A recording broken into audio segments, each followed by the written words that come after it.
Rebecca Morgan hurried down Fifth Avenue, her coffee threatening to spill as she dodged Manhattan's relentless crowds. At 28, she was already assistant director at the Metropolitan Museum's Contemporary Art Division, a position earned through years of sacrifice and student loan debt that still haunted her bank account. The crosswalk signal flashed its warning when she noticed him, an elderly gentleman with a carved wooden cane hesitating at the curb. While others rushed past, Rebecca slowed. Something in his dignified posture and slightly lost expression touched her. "Excuse me, sir. Would you like some help crossing?" she asked. He looked up with startlingly clear blue eyes and a weathered face. "That would be very kind. These streets seem faster than they used to be." Rebecca gently took his arm, feeling the fragility beneath his expensive wool coat. "I'm Rebecca." "James," he replied. "James Harrington." They moved carefully through the intersection as impatient drivers inched forward. When a taxi horn blared, James flinched slightly, and Rebecca instinctively tightened her grip. "Visiting the city?" she asked as they reached the opposite sidewalk. "Returning, actually, after many years away." His gaze wandered to the skyline. Everything changes, yet somehow remains the same. Rebecca checked her watch. She was already late for a meeting with potential donors. "Can I help you find where you're going?" "No need," James smiled. "I've found what I was looking for today." He reached into his pocket and handed her a business card with only a name and number embossed in simple black lettering. "If you ever need anything at all, please call." Rebecca slipped the card into her coat pocket with a polite nod, already forgetting it as she hurried away. Her mind returned to budget proposals and exhibition timelines.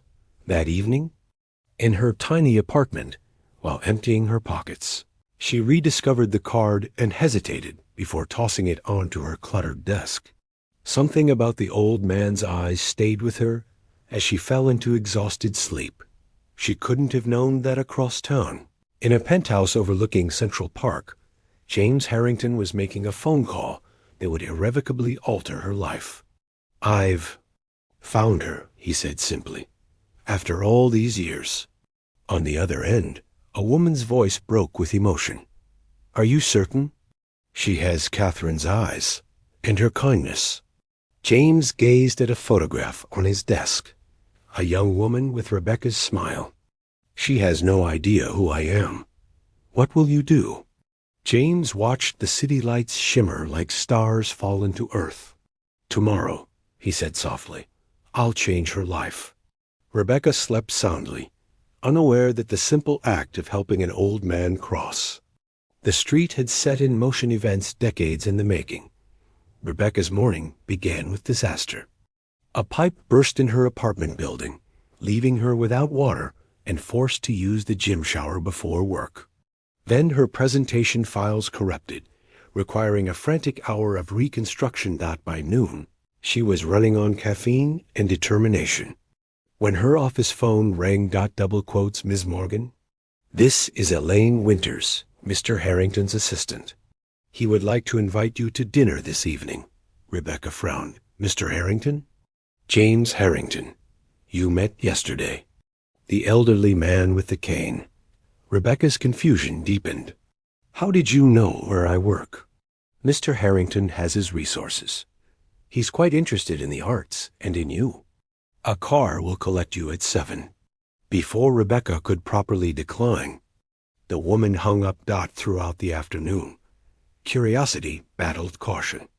She searched James Harrington online and found sparse information about a reclusive billionaire who had revolutionized satellite communications before disappearing from public life 20 years ago following personal tragedy. "You're not actually going?" her colleague Zoe asked when Rebecca shared the strange invitation.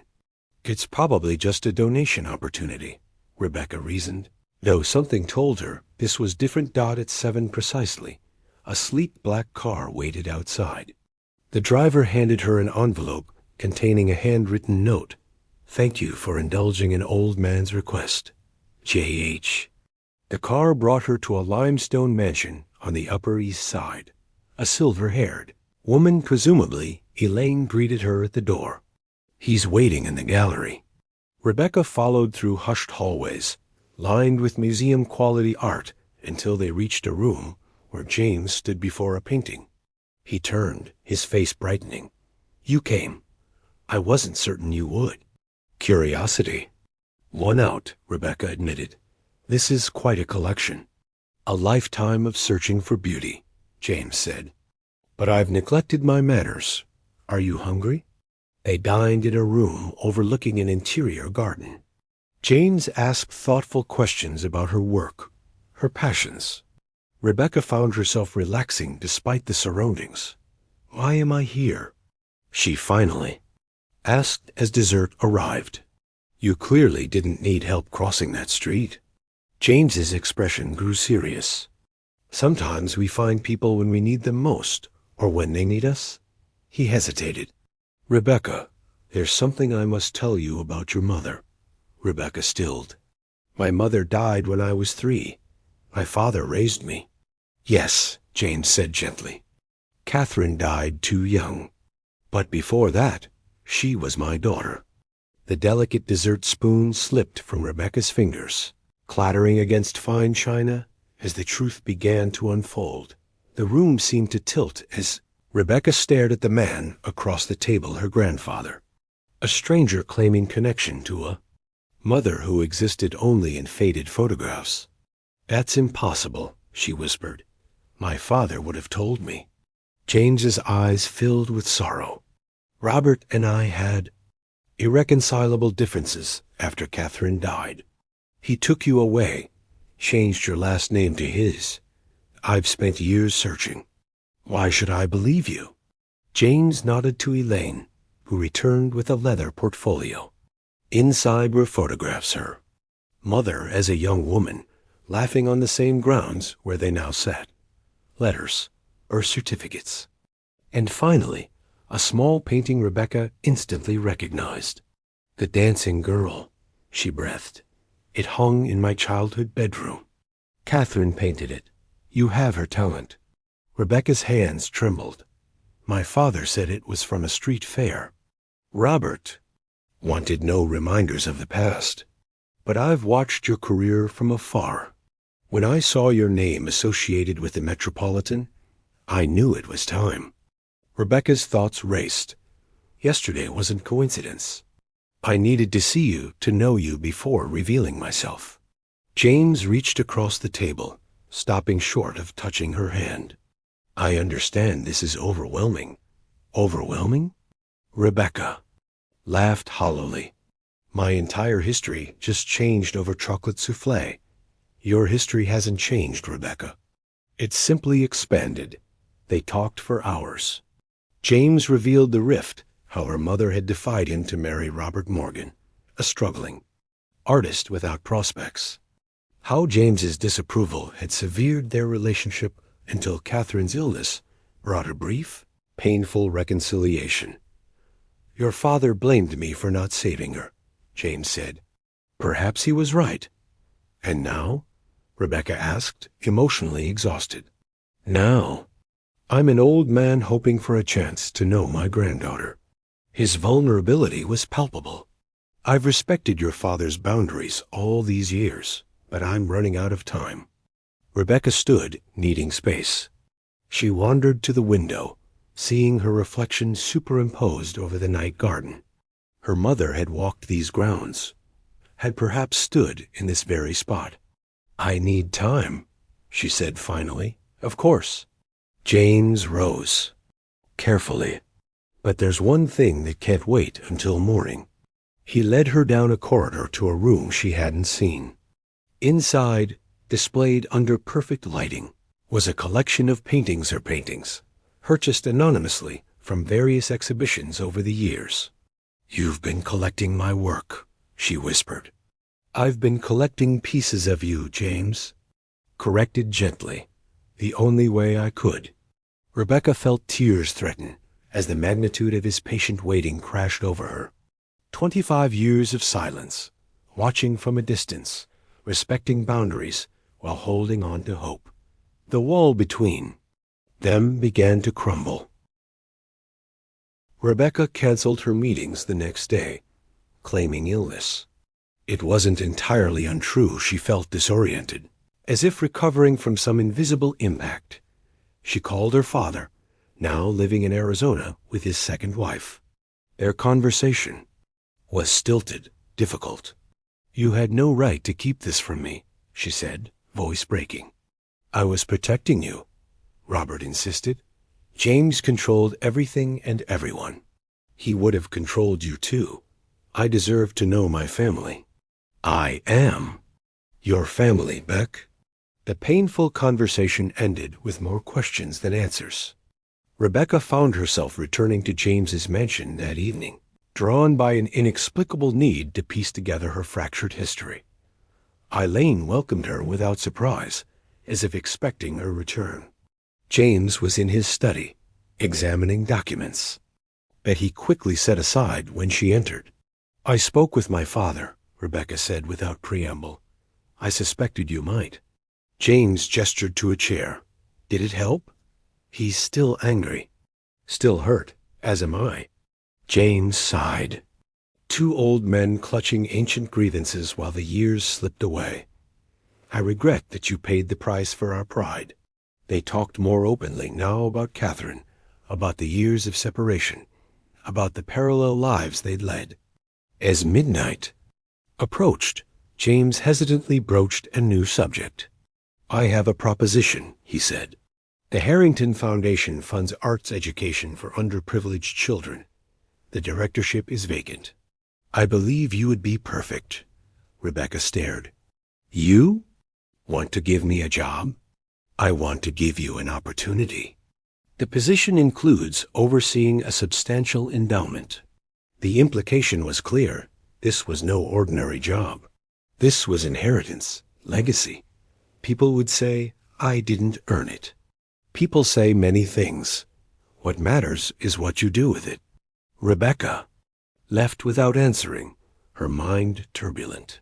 Back in her apartment, she found herself examining her life with new eyes. The struggle, the ambition, the solitary focus, all shaped by an absence she hadn't fully recognized. The next morning brought another surprise.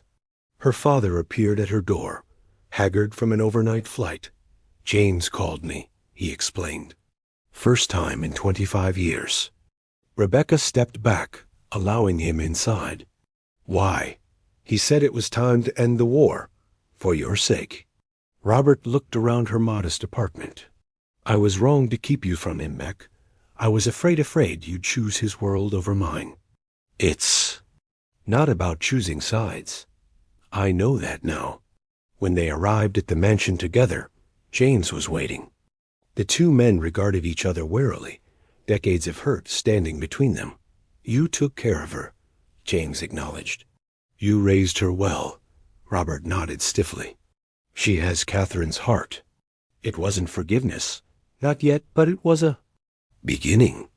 As Rebecca watched these two strangers, who were her family attempt reconciliation, she felt something long knotted within her begin to unravel. 3 months later, Rebecca stood in the renovated brownstone that now housed the Harrington Morgan. Arts Initiative.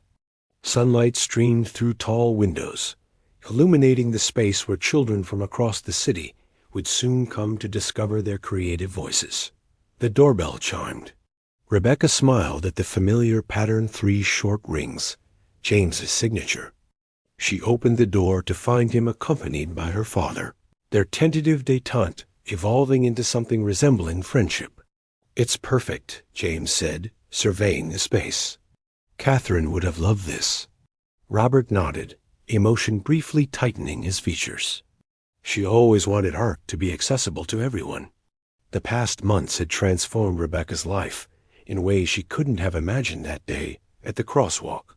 She'd accepted James's offer, but with conditions.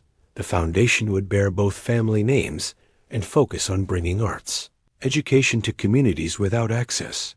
She'd moved from her apartment, to a comfortable condo James owned nearby, accepting his generosity while maintaining her independence. Weekly family dinners became tradition, sometimes awkward but increasingly warm. "The first classes start next week," Rebecca said, leading them through the studios. "We already have a waiting list." "And the museum exhibition?" James inquired. Rebecca smiled. "Opening next month. 3 generations, featuring Catherine's work, my pieces, and the children's art." Later, as evenings settled over the city, the 3 of them sat in James's garden. Rebecca watched these 2 men, one who had raised her, one who had found her, and marveled at life's unexpected turns. "I've been thinking," James said carefully.